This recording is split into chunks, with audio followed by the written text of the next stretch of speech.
ನಿಮಗೆ web developer ಆಗಬೇಕಿದ್ರೆ ನೀವು ಫಸ್ಟಿಗೆ ಕಂಪ್ಯೂಟರ್ ಇದು ಬೇಸಿಕ್ಸ್ ಅನ್ನು ಕಲಿಬೇಕು. ಈ ಕಂಪ್ಯೂಟರ್ ಇದು ಬೇಸಿಕ್ಸ್ ಅಂತ ಹೇಳಿದ್ರೆ ನಿಮ್ಗೆ ಆಪರೇಟಿಂಗ್ ಸಿಸ್ಟಮ್ ಅನ್ನು ಯಾವ ರೀತಿ ಯೂಸ್ ಮಾಡಬೇಕು ಅಂತ ಹೇಳಿ ಗೊತ್ತಾಗಬೇಕು. ಅಷ್ಟಲ್ಲದೆ ನಿಮ್ಗೆ ಯಾವ ರೀತಿ ಒಂದು ಪ್ರೋಗ್ರಾಮ್ ಅನ್ನು ಇನ್ಸ್ಟಾಲ್ ಮಾಡುದು. ಈಗ ಎಕ್ಸಾಂಪಲ್ ನಾವು ಕೋಡ್ ಮಾಡುವಾಗ VS ಕೋಡ್ ಯೂಸ್ ಮಾಡ್ತೇವೆ. ಸೊ ನಿಮ್ಗೆ VS ಕೋಡ್ ಅನ್ನು ಯಾವ ರೀತಿ ಗೂಗಲ್ ಅಲ್ಲಿ ಸರ್ಚ್ ಮಾಡಿ ಅದರ ಅಫಿಷಿಯಲ್ ವೆಬ್ಸೈಟ್ ಗೆ ಹೋಗಿ ಡೌನ್ಲೋಡ್ ಮಾಡಿ ಯಾವ ರೀತಿ ಇನ್ಸ್ಟಾಲ್ ಮಾಡೋದು ಅಂತ ಗೊತ್ತಿರಬೇಕು. ನಿಮ್ಗೆ ಇದು ಹೇಗೆ ಗೊತ್ತಾಗ್ತದೆ? ನಿಮ್ಗೆ ಡೈರೆಕ್ಟ್ ಆಗಿ ನೀವು ಯೂಟ್ಯೂಬ್ ಗೆ ಹೋಗಿ ಹೌ ಟು ಇನ್ಸ್ಟಾಲ್ ಸಮಥಿಂಗ್ ಅಂತ ಹೇಳಿ ನೀವು ಸರ್ಚ್ ಮಾಡಿದ್ರೆ ನಿಮ್ಗೆ ಇಮಿಡಿಯೇಟ್ಲಿ ಆ ವಿಷಯದ ಬಗ್ಗೆ ನಿಮ್ಗೆ ಡೀಟೇಲ್ ಸಿಗ್ತದೆ. ಅಷ್ಟಲ್ಲದೆ ನಿಮ್ಗೆ ಆಬ್ವಿಯಸ್ಲಿ ನೀವು ಆ ವೆಬ್ಸೈಟ್ ಗೆ ಹೋಗಿ ಅಲ್ಲಿ ಇನ್ಸ್ಟ್ರಕ್ಷನ್ ಇರ್ತದೆ ಯಾವ ರೀತಿ ನೀವು ಡೌನ್ಲೋಡ್ ಮಾಡಬೇಕು, ಯಾವ್ದೆಲ್ಲ ಪ್ಯಾಕೇಜ್ ಬೇಕು, ಇದೆಲ್ಲ ನಿಮ್ಗೆ ಗೊತ್ತಿರ್ಬೇಕು ಕಲೀಲಿಕ್ಕೆ. ಯೂಶಲಿ ವೆಬ್ ಡೆವಲಪ್ಮೆಂಟ್ ಸ್ಟಾರ್ಟ್ ಮಾಡುವಾಗ ಅಷ್ಟೆಂತ ಕಾಂಪ್ಲಿಕೇಟೆಡ್ ಟೂಲ್ಸ್ ಇಲ್ಲ. ಒಂದು ವೆಬ್ ಬ್ರೌಸರ್ ಆಲ್ರೆಡಿ ನಿಮ್ಮದ್ರಲ್ಲಿ ಇನ್ಸ್ಟಾಲ್ ಆಗಿರ್ತದೆ. ಮತ್ತೆ VS ಕೋಡ್, ನೀವು VS ಕೋಡ್ ಅನ್ನು ಡೈರೆಕ್ಟ್ ಆಗಿ VS ಕೋಡ್ ಅಂತ ಗೂಗಲ್ ಅಲ್ಲಿ ಸರ್ಚ್ ಮಾಡಿದ್ರೆ ಇಮಿಡಿಯೇಟ್ಲಿ ಫಸ್ಟ್ ಲಿಂಕ್ ಅಥವಾ ಸೆಕೆಂಡ್ ಲಿಂಕ್ ಇರ್ತದೆ.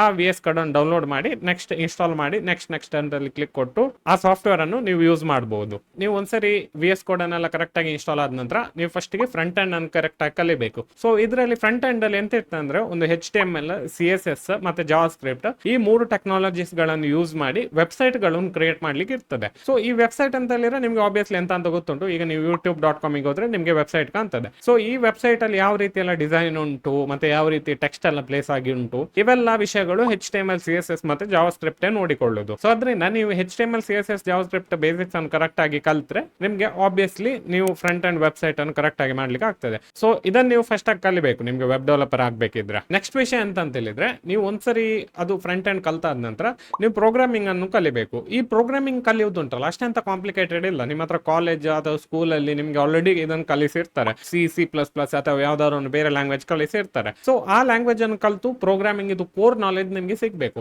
ಈವನ್ ಇಫ್ ನಿಮ್ಗೆ ಅದು ಕಾಲೇಜಲ್ಲಿ ಕರೆಕ್ಟ್ ಆಗಿ ಅರ್ಥ ಆಗದಿದ್ರೆ ಯೂಟ್ಯೂಬ್ ಅಲ್ಲಿ ತುಂಬಾ ಚಾನಲ್ಸ್ ಗಳು ಉಂಟು. ಅವರು ನಿಮ್ಗೆ ಕರೆಕ್ಟ್ ಆಗಿ ಯಾವ ರೀತಿ C ಅಥವಾ C++ ಅಥವಾ ಜಾವಾ ಸ್ಕ್ರಿಪ್ಟ್ ಯಾವುದೇ ಲ್ಯಾಂಗ್ವೇಜ್ ಅನ್ನು ಕರೆಕ್ಟ್ ಆಗಿ ಕಲಿಬೇಕು. ನಾನು ಇದರಲ್ಲಿ ನಿಮ್ಗೆ ಯಾವ್ದಾದ್ರು ಒಂದು ಪ್ರೋಗ್ರಾಮಿಂಗ್ ಲ್ಯಾಂಗ್ವೇಜ್ ಕಲಿಬೇಕು ಅಂತ ಹೇಳ್ತಿರೋದಲ್ಲ. ನಿಮ್ಗೆ ಅದು ಯಾವ ರೀತಿ ಅದರಲ್ಲಿ ಕೋಡ್ ಎಕ್ಸಿಕ್ಯೂಷನ್ ಆಗ್ತದೆ, ಫಾರ್ ಲೂಪ್ ಎಂತ, ಇಫ್ ಎಲ್ಸ್ ಸ್ಟೇಟ್ಮೆಂಟ್ ಅಂದ್ರೆ ಎಂತ, ಸ್ವಿಚ್ ಸ್ಟೇಟ್ಮೆಂಟ್, ಮತ್ತೆ ಫಂಕ್ಷನ್, ಕ್ಲಾಸಸ್, ಆಬ್ಜೆಕ್ಟ್, ಇವೆಲ್ಲ ವಿಷಯಗಳು ನೀವು ಒಂದು ಯಾವ್ದಾದ್ರು ಒಂದು ಪ್ರೋಗ್ರಾಮಿಂಗ್ ಲ್ಯಾಂಗ್ವೇಜ್ ಕಲಿಯುವಾಗ ನಿಮ್ಗೆ ಗೊತ್ತಾಗ್ತದೆ. ಸೊ ಅದರಿಂದ ನೀವು ಜಾವಾ ಸ್ಕ್ರಿಪ್ಟ್ ಕಲ್ತ್ರೆ ಉಂಟಲ್ಲ ಅದರಲ್ಲಿ ಸಹ ನಿಮ್ಗೆ ಜಾವಾ ಸ್ಕ್ರಿಪ್ಟ್ ಅಲ್ಲಿ ನಿಮ್ಗೆ ಪ್ರೋಗ್ರಾಮಿಂಗ್ ಲ್ಯಾಂಗ್ವೇಜ್ ಅದು. ಸೊ ಅದರಿಂದ ನೀವು ವೆಬ್ ಡೆವಲಪ್ಮೆಂಟ್ ಕಲಿತಿರುವಾಗ ಜಾವಾ ಸ್ಕ್ರಿಪ್ಟ್ ಕಲ್ತ್ರೆ ಉಂಟಲ್ಲ ನಿಮ್ಗೆ ಅದು ಒಂದು ಬೋನಸ್. ಬಟ್ ನಿಮ್ಗೆ ಈಗ ಜಾವಾ ಸ್ಕ್ರಿಪ್ಟ್ ಕಲಿಲಿಕ್ಕೆ ಆಪರ್ಚುನಿಟಿ ಸಿಗುದಿಲ್ಲ, ಬೇರೆ ಯಾವ್ದಾದ್ರು ಲ್ಯಾಂಗ್ವೇಜ್ ಆಲ್ರೆಡಿ ಕಲ್ತಿರುವಿರಿ. ಸೊ ಆಬ್ವಿಯಸ್ಲಿ ಜಾವಾ ಸ್ಕ್ರಿಪ್ಟ್ ಅವಾಗ ಯೂಸ್ ಮಾಡೋದು ಅಷ್ಟಂತ ಕಷ್ಟಕರ ಅಲ್ಲ. ಸೊ ಅದರಿಂದ ಪ್ರೋಗ್ರಾಮಿಂಗ್ ಇದು ಕೋರ್ ನಾಲೆಜ್ ಅನ್ನು ಕರೆಕ್ಟ್ ಆಗಿ ಪಡೀರಿ. ಸೊ ಒಂದ್ಸರಿ ಪ್ರೋಗ್ರಾಮಿಂಗ್ ಇದು ಕೋರ್ ನಾಲೆಜ್ ಸಿಕ್ಕಿದ ನಂತರ ನೀವು ಡಾಟಾಬೇಸ್ ಅನ್ನು ಕಲಿಬೇಕು. ಸೊ ಈ ಡಾಟಾಬೇಸ್ ಅಂತ ಹೇಳಿದ್ರೆ ಈಗ ಆಲ್ರೆಡಿ ನೀವು ಯೂಟ್ಯೂಬ್ ಅಂತಲೇ ಇರ್ತದೆ. ಒಂದು ಯೂಟ್ಯೂಬ್ ಅಲ್ಲಿ ಒಂದು ಚಾನಲ್ ಇರ್ತದೆ, ಚಾನಲ್ ಗೆ ನೇಮ್ ಇರ್ತದೆ. ಈಗ ನನ್ನ ಚಾನಲ್ ನೇಮ್ ಮಂಜುನಾಥ್ ಶೆಣೈ ಅಂತೇಳಿ. ಸೊ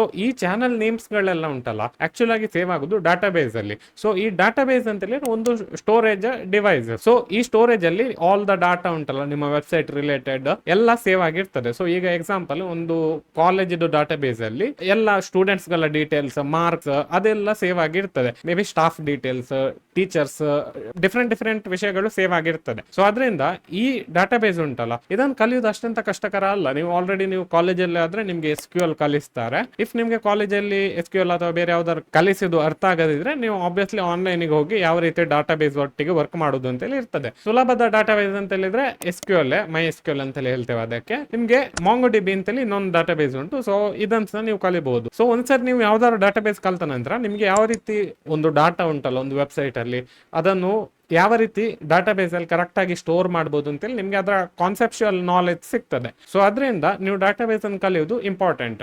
ಡಾಟಾಬೇಸ್ ಅಲ್ಲಿ ಯಾವಾಗಲೂ ಒಂದು ಲ್ಯಾಂಗ್ವೇಜ್ ಇರ್ತದೆ, ಆ ಲ್ಯಾಂಗ್ವೇಜ್ ಅನ್ನು ನೀವು ಕಲಿಬಹುದು. ಸೊ ಈಗ MySQL ಡಾಟಾಬೇಸ್ ಆದ್ರೆ SQL ಕ್ವೆರೀಸ್ ಅನ್ನು ಯೂಸ್ ಮಾಡಿ ಆ ಡಾಟಾಬೇಸ್ ಗೆ ಕಮ್ಯುನಿಕೇಶನ್ ಮಾಡ್ತಿರ್ತೇವೆ. ಸೊ ಈ ನಾಲೆಜ್ ಉಂಟಲ್ಲ ನಿಮ್ಗೆ ವೆಬ್ ಡೆವಲಪರ್ ಆಗ್ಲಿಕ್ಕೆ ತುಂಬಾ ಇಂಪಾರ್ಟೆಂಟ್. ಎಂತಂದ್ರೆ ನಾವು ಬ್ಯಾಕ್ ಎಂಡ್ ಒಟ್ಟಿಗೆ ಅದೇ ಯೂಸ್ ಮಾಡುದು. ಸೊ ಈಗ ನೀವು ಬ್ಯಾಕ್ ಎಂಡ್ ಅಂತೇಳಿದ್ರೆ ಅಂತ ಕೇಳುವಿರಿ. ಸೊ ಈ ಬ್ಯಾಕ್ ಎಂಡ್ ಅಂತೇಳಿದ್ರೆ ಅಂದ್ರೆ ಈಗ ಫ್ರಂಟ್ ಎಂಡ್ ಅಂತೇಳಿದ್ರೆ ನಿಮ್ಗೆ HTML, CSS, ಜಾವಾ ಸ್ಕ್ರಿಪ್ಟ್ ಮತ್ತೆ ಎಲ್ಲ ಡಿಸ್ಪ್ಲೇ ಆಗುದು ಅದೆಲ್ಲ ಇರ್ತದೆ. ಬ್ಯಾಕ್ ಎಂಡ್ ಅಂತೇಳಿದ್ರೆ ಅಂತಂದ್ರೆ ಎಲ್ಲ ಡಾಟಾಗಳು ಉಂಟಲ್ಲ ಅದನ್ನು ಸ್ಟೋರ್ ಮಾಡುದು, ಯಾವ್ದೆಲ್ಲ ಡಾಟಾವನ್ನು ಯಾರಿಗೆಲ್ಲ ತೋರಿಸುದು. ಈಗ ನೀವು ನನ್ನ ಚಾನೆಲ್ಗೆ ಬಂದ್ರೆ ನನ್ನ ವಿಡಿಯೋಸ್ಗಳು ಮಾತ್ರ ಕಾಣ್ತದೆ, ಬೇರೆಯವರ ವಿಡಿಯೋಸ್ಗಳು ಕಾಣುವುದಿಲ್ಲ. ಇದೆಲ್ಲ ಡಾಟಾಬೇಸ್ ಮತ್ತೆ ಬ್ಯಾಕ್ ಎಂಡ್ ಕಂಟ್ರೋಲ್ ಮಾಡ್ತಿರೋದು. ಆಬ್ವಿಯಸ್ಲಿ ಬ್ಯಾಕ್ ಎಂಡ್ ಕಂಟ್ರೋಲ್ ಮಾಡ್ತಿರೋದು ಡಾಟಾಬೇಸ್ ಅಲ್ಲಿ ಎಲ್ಲ ಸ್ಟೋರ್ ಆಗಿರ್ತದೆ. ಎಲ್ಲ ಚಾನಲ್ಗಳ ವಿಷಯಗಳು ಎಲ್ಲ ಸ್ಟೋರ್ ಆಗಿರ್ತದೆ. ಬಟ್ ನೀವೀಗ ಸ್ಪೆಸಿಫಿಕ್ ಚಾನಲ್ಗೆ ಹೋಗುವಾಗ ಆ ಚಾನಲ್ ಅನ್ನು ತೋರಿಸಬೇಕಿದ್ರೆ ಇದು ಬ್ಯಾಕ್ ಎಂಡ್ ರೆಸ್ಪಾನ್ಸಿಬಲ್. ಈಗ ನೀವು ನನ್ನ ಚಾನಲ್ಗೆ ಹೋದ್ರೆ ನನ್ನ ವಿಷಯಗಳು ವಿಷಯಗಳು ಮಾತ್ರ ಬರ್ತವೆ. ಸೊ ಇದು ಬ್ಯಾಕ್ ಎಂಡ್ ಕಂಟ್ರೋಲ್ ಮಾಡ್ತಿರೋದು. ಸೊ ಅದರಿಂದ ನಿಮಗೆ ವೆಬ್ ಡೆವಲಪರ್ ಆಗ್ಬೇಕಿದ್ರೆ ನೀವು ಬ್ಯಾಕ್ ಎಂಡ್ ಅನ್ಸ ಕರೆಕ್ಟ್ ಆಗಿ ಕಲಿಬೇಕು. ಅಷ್ಟೇ ಅಲ್ಲದೆ ನಿಮ್ಗೆ ಈಗ ಅಥೆಂಟಿಕೇಶನ್ ಮತ್ತೆ ಎಂತಾರು ಒಂದು ಕ್ರಿಯೇಟ್ ಮಾಡುದು, ಡಿಲೀಟ್ ಮಾಡುದು, ಇಂತ ಹಲವಾರು ವಿಷಯಗಳು ಸಹ ಬ್ಯಾಕ್ ಎಂಡ್ ನೋಡ್ಕೊಳ್ತವೆ. ಸೊ ಅದರಿಂದ ನೀವು ಬ್ಯಾಕ್ ಎಂಡ್ ಕಲಿಯೋದು ತುಂಬಾ ಇಂಪಾರ್ಟೆಂಟ್.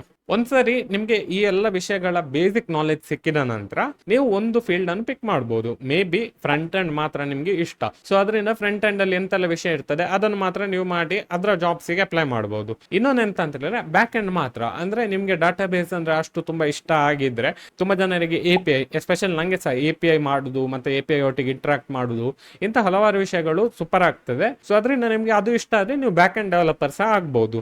ಇಲ್ಲದಿದ್ರೆ ನಿಮ್ಗೆ ಬ್ಯಾಕ್ ಎಂಡ್ ಮತ್ತೆ ಫ್ರಂಟ್ ಎಂಡ್ ಎರಡು ಸಹ ಇಷ್ಟ ಆಯ್ತು, ನಂಗೆ ಎರಡರಲ್ಲಿ ಸಹ ಕೆಲಸ ಮಾಡಬೇಕು ಅಂತೇಳಿ ಮೂಡಿದ್ರೆ ನೀವು ಆಬ್ವಿಯಸ್ಲಿ ಫುಲ್ ಸ್ಟಾಕ್ ಡೆವಲಪ್ಮೆಂಟ್ ಗೆ ಹೋಗ್ಬಹುದು. ಈ ಎಲ್ಲ ವಿಷಯದ ವಿಡಿಯೋನ ನನ್ನ ಚಾನಲ್ ಅಲ್ಲಿ ಆಲ್ರೆಡಿ ಮಾಡಿದ್ದೇನೆ. ಎಲ್ಲ ವಿಡಿಯೋಸ್ ಗಳನ್ನು ಕರೆಕ್ಟ್ ಆಗಿ ಚೆಕ್ ಮಾಡಿ.